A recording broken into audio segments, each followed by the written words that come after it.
Kerala bus issue.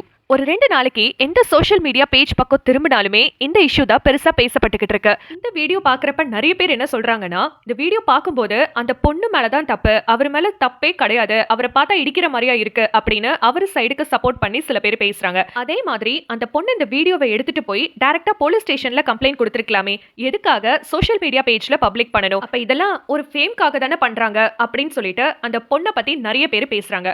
அதே மாதிரி அந்த பொண்ணுக்கு சப்போர்ட் பண்ணியும் நிறைய பேர் பேசுறாங்க.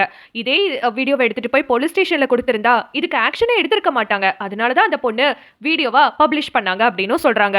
சோ இப்ப இந்த இஷ்யூ அப்படின்னு எடுத்துக்கும் போது இந்த பொண்ணு மேல தப்பா இல்ல அவரு மேல தப்பா அப்படின்றத தாண்டி இப்ப அவர் உயிரோட இல்ல அப்படின்றதா ரியாலிட்டி. சோஷியல் மீடியா அப்படின்றது ஒருத்தரை உருவாக்கவும் செய்யும், ஒருத்தரை அடியோட அழிக்கவும் செய்யும். அதுக்கான பெஸ்ட் எக்ஸாம்பிள் இதுதான்.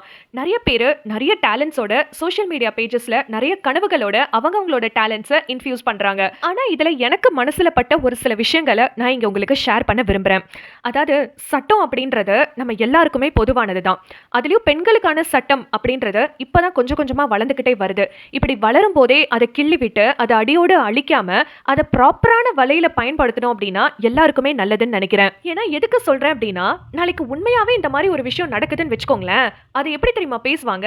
இல்ல இவங்க ஃபேம்காக தான் பண்ணாங்க, அன்னைக்கு நடந்துச்சு பாத்தீங்களா, அந்த மாதிரி வைரல் ஆகணும் தான் பண்றாங்க அப்படின்னு சொல்லிட்டு பேசுறதுக்கான சான்சஸும் இருக்கு. சோ நம்மளுக்கு கொடுத்திருக்கிற ஃப்ரீடமை நம்ம நல்ல முறையில பயன்படுத்தினாலே எல்லாமே கரெக்டா தான் இருக்கும்னு நம்புறேன். உங்களுக்கு இதை பத்தின கருத்துக்கள் ஏதாவது இருந்தா கண்டிப்பா கமெண்ட் செக்ஷன்ல சொல்லுங்க. ஓகே, இது அனுவோடு பேசலாம். Stay tune with hello Anu.